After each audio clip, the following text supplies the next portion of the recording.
اللہ الرحمن الرحیم اللہم صلی وسلم وبارک علی سیدنا محمد وآلہ وصحبہ اجمعین اما بعد باب احب الدین الی اللہ عز وجل ادومہ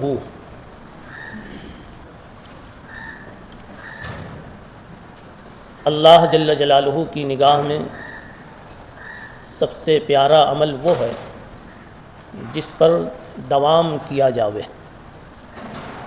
جو ہمیشہ کیا جاوے۔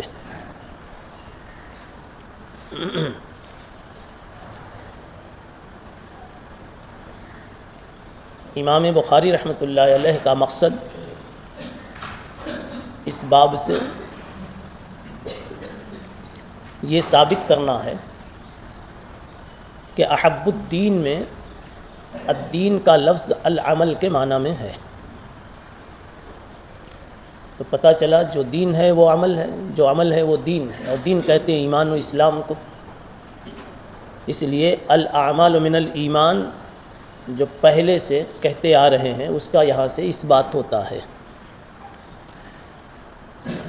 حضرت عائشہ رضی اللہ تعالی عنہا کی روایت تھی، امام بخاری رحمۃ اللہ علیہ کے استاذ ہیں محمد ابن مثنى، بہ قال حدثنا محمد بن المثنى قال حدثنا یحیی عن ہشام قال اخبرنی ابی عن عائشہ رضی اللہ تعالی عنہا ان النبی صلی اللہ علیہ وسلم دخل علیہا وعندها امرأۃ، نبی پاک صلی اللہ علیہ وسلم حضرت عائشہ کے پاس تشریف لے آئے تو وہاں ایک خاتون بیٹھی ہوئی تھی۔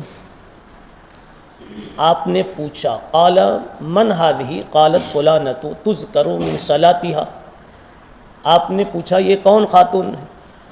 حضرت عائشہ نے جواب دیا یہ فلاں عورت ہے جس کی نماز کا بڑا شہرہ ہے، نمازیں بہت پڑھتی ہے۔ قال مہ علیکم بما تطیقون، کہا چپ رہو، بس کرو، تمہارے ذمے اتنا ہی ہے جس کی تمہارے اندر میں طاقت ہے۔ فواللہ لا یمل اللہ حتی تملوا، اللہ کی قسم اللہ ثواب دینے سے نہیں اکتائے گا یہاں تک کہ تم عمل کرتے کرتے اکتا جاؤ گے۔ وکان احب الدین الیہ فی نسخۃ الی اللہ ما داوم علیہ صاحبہ، سب سے پیارا عمل اللہ کی نگاہ میں وہ ہے جس پر مداومت کرے صاحب عمل۔ حاصل یہ نکلا کہ حضرت عائشہ رضی اللہ تعالیٰ عنہ کے پاس ایک خاتون بیٹھی ہوئی تھی، اس خاتون کا نام شارحین نے حولہ بنت طویت بتلایا ہے۔ ان کی نمازوں کا بڑا چرچا تھا کہ نمازیں بہت پڑھتی ہیں، رات رات بھر نمازیں پڑھتی ہیں۔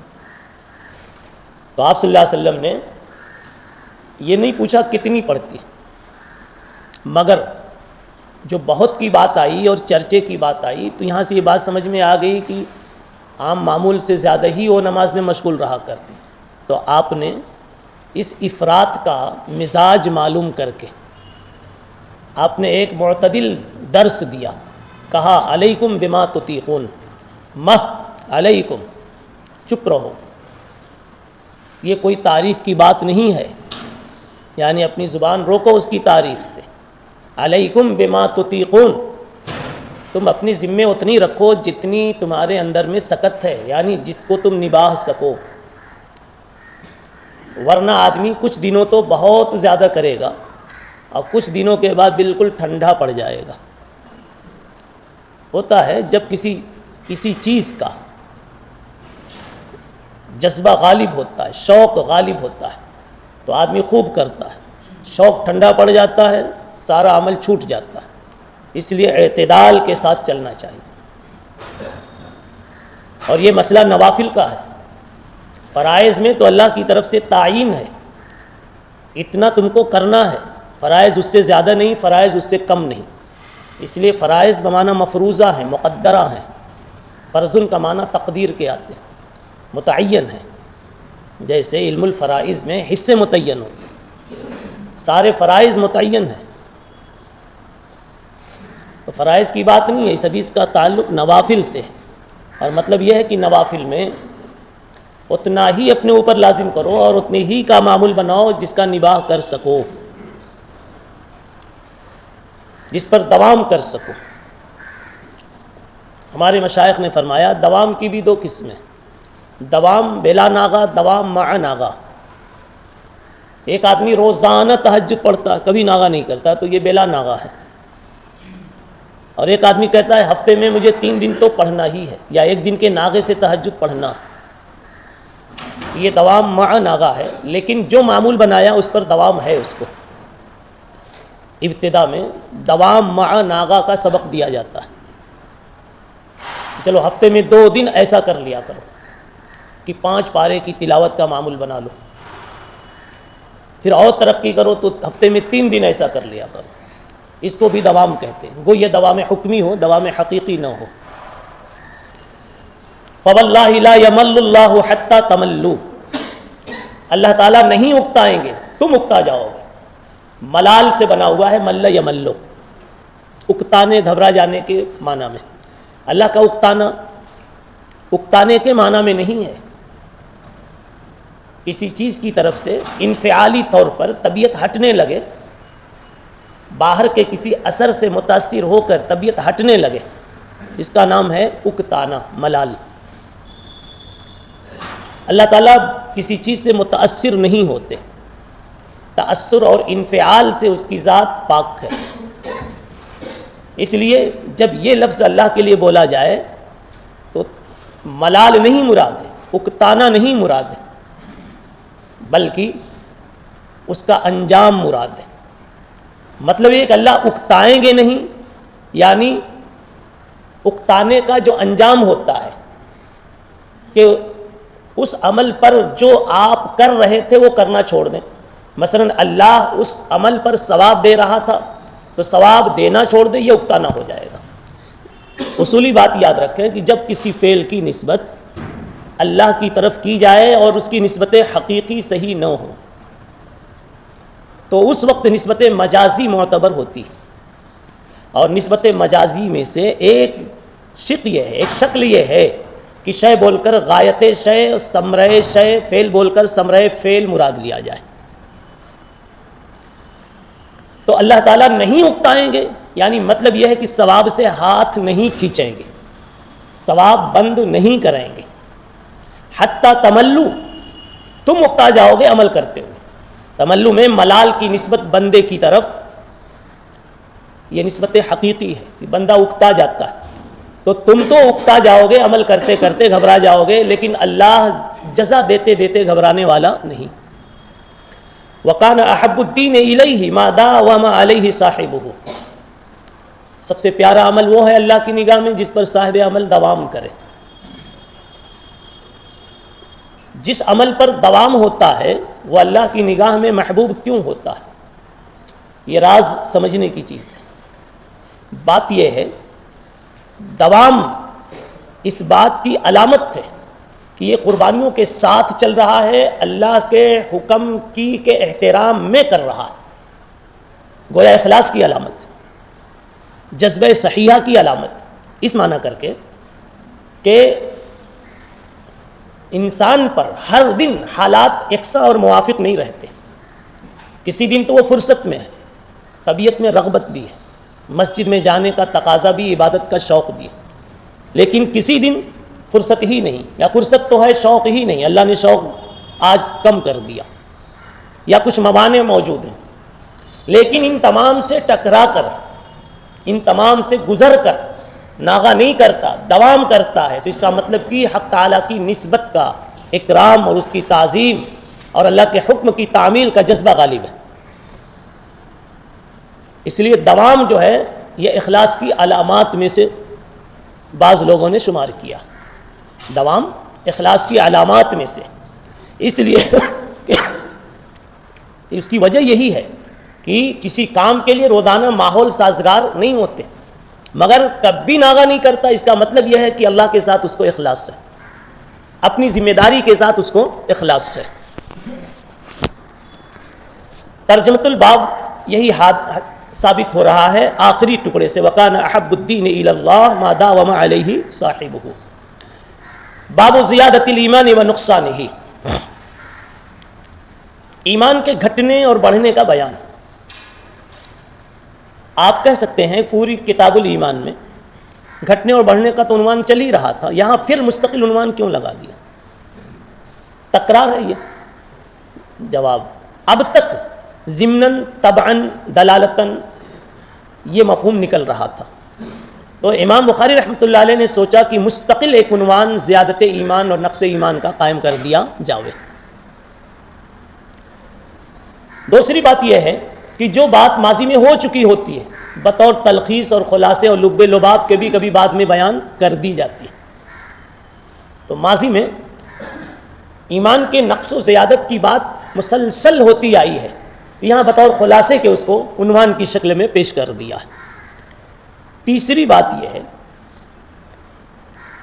کہ جو چیز مطلوب ہوتی ہے، مؤکد ہوتی ہے اور اہم ہوتی ہے، اس کا تکرار بھی مطلوب ہوتا ہے۔ چونکہ کتاب الایمان سے یہ مضمون حضرت کے ہاں مطلوب تھا اور مؤکد تھا، اس لیے حضرت نے تکرار کے ذریعے سے اس مضمون کو اچھی طرح سے واضح فرمایا ہے۔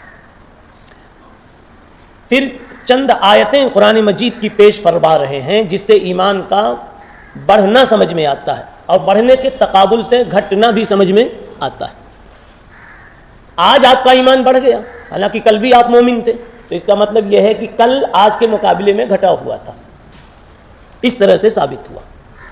وقول اللہ تعالی وزدناہم ہدی ویزداد الذین آمنوا ایمانا وقال الیوم اکملت لکم دینکم۔ اللہ تعالیٰ نے ارشاد فرمایا وزدناہم ہدی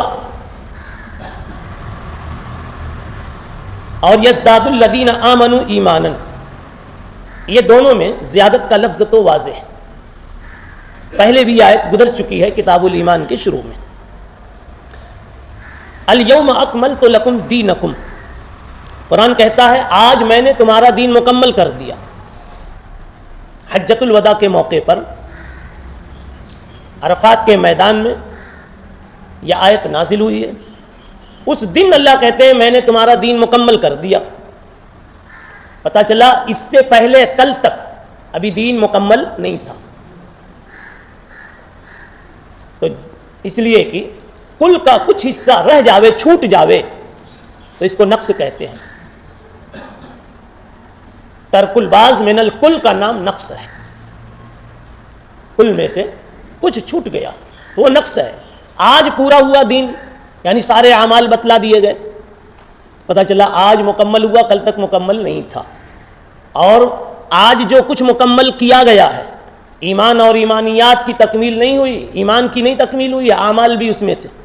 پتہ چلا کہ اعمال کے اکمال کو دین کا اکمال کہا۔ الیوم اکملت لکم دینکم میں اعمال کی تکمیل ہوئی ہے، احکام کی تکمیل ہوئی، اور اس کو دین کی تکمیل سے تعبیر کیا، گو کی عقائد کی اور ایمانیات کی بھی تکمیل ہوئی ہے۔ جی، تو اب پتہ کیا چلا کہ اعمال کل تک مکمل نہیں تھے، آج مکمل ہو گئے، لیکن کل بھی ایمان والا تھا۔ اس سے پتہ چلتا ایمان گھٹتا ہے اور بڑھتا ہے، کبھی کم ہوتا ہے اور کبھی زیادہ ہوتا ہے۔ اور یہ بتا کر کے مرجیہ وغیرہ کو سمجھانا ہے کہ ایمان تو بہت پہلے سکھلایا جا چکا تھا، اعمال کے اضافے کو، اعمال کی تکمیل کو اکمال دین سے تعبیر کیا۔ پتہ چلا کہ اعمال کی اتنی حیثیت ہے کہ اعمال جب تک مکمل نہیں ہوئے تھے دین کی تکمیل نہیں ہوئی تھی۔ روایت آ رہی ہے حضرت انس بن مالک رضی اللہ تعالی عنہ کے حوالے سے، رسول اللہ صلی اللہ علیہ وسلم نے فرمایا یخرج من النار من قال لا الہ الا اللہ وفی قلبہ وزن شعیرۃ من خیر۔ یخرج اور یخرج دونوں طرف پڑھا گیا ہے، جہنم سے نکالا جائے گا ہر اس آدمی کو جس نے لا الہ الا اللہ کہا ہوگا اور اس کے دل میں جو کے برابر نیکی ہوگی یعنی ایمان ہوگا۔ اور وَيُخْرَجُ مِنَ النَّارِ مَنْ قَالَ لَا إِلَهَ إِلَّا اللَّهُ وَفِي قَلْبِهِ وَزْنُ بُرَّ مِنْ خَيْرٍ، اس کو بھی نکالا جائے گا جس نے لا الہ الا اللہ کہا ہوگا اور اس کے دل میں گیہوں کے دانے کے برابر ایمان ہوگا۔ وَيُخْرَجُ من النار من قال لا الہ الا اللہ وفی قلبہ وزن ذرہ من خیر، اس کو بھی نکالا جائے گا جہنم سے جس نے لا الہ الا اللہ کہا ہوگا اور اس کے دل میں ایک ذرے کے برابر بھی ایمان ہوگا۔ ذرہ کسے کہتے؟ آفتاب کی شعاؤں میں آپ جب غور کریں گے تو بالکل باریک باریک گرد و غبار اڑتے ہوئے نظر آتے ہیں، اسی کو ذرہ کہا جاتا ہے۔ قال ابو عبداللہ قال ابان حدثنا قتادہ قال حدثنا انس عن النبی صلی اللہ علیہ وسلم من ایمان مکان خیر۔ من خیر جو آیا تھا نا، یہ دوسری سند میں بتایا کہ دوسری سند میں اس کو من ایمان سے تعبیر کیا، تو خیر عمل کو کہتے، اس کی تعبیر ایمان سے ہے، تو ایمان اور عمل ایک ہوئے۔ دوسری حدیث ہے بہی قال حدثنا الحسن بن مصباح سمع جعفر بن عون قال حدثنا ابو العمیس قال اخبرنا قیس بن مسلم عن طارق بن شہاب عن عمر بن الخطاب ان رجلا من اليهود۔ اس روایت کا حاصل یہ ہے کہ یہودیوں میں سے ایک شخص نے حضرت عمر بن خطاب رضی اللہ عنہ سے کہا، اے امیر المومنین، تمہاری کتاب قرآن میں ایک ایسی آیت ہے کہ اگر وہ ہم لوگوں پر ایسی کوئی آیت آئی ہوتی تو ہم اس دن کو عید کا دن مناتے جس دن اس آیت کا نزول ہوا۔ حضرت عمر رضی اللہ تعالی عنہ نے پوچھا کون سی آیت ہے؟ تو اس شخص نے بتایا الیوم اکملت لکم دینکم۔ تو حضرت عمر نے کہا جس دن یہ آیت اتری ہے وہ عید کا دن تھا ہی ہمارے لیے، ہم کو منانے کی کیا ضرورت؟ یعنی وہ خوشی کا دن تھا، عرفہ کا دن تھا، حج کا دن تھا، اور اس دن خوشی کی سب سے بڑی بات یہ ہے کہ اللہ تعالیٰ عرفات کے میدان میں عرفہ کے دن سمجھا بہت لمبی چوڑی بخشش کے فیصلے فرماتے ہیں۔ اسی کو یہاں کہا ہے کہ اس آدمی نے کہا کہ لَاتَّخَذْنَا ذَلِكَ الْيَوْمَ عِيدًا، پوچھا ایو آیا؟ قال اليوم اکملت لکم دینکم واتممت علیکم نعمتی ورضیت لکم الاسلام دینا۔ حضرت عمر نے کہا قد عرفنا ذلك اليوم والمكان الذي نزلت فيه على النبي صلی اللہ علیہ وسلم وهو قائم بعرفة يوم جمعہ۔ سبحان اللہ۔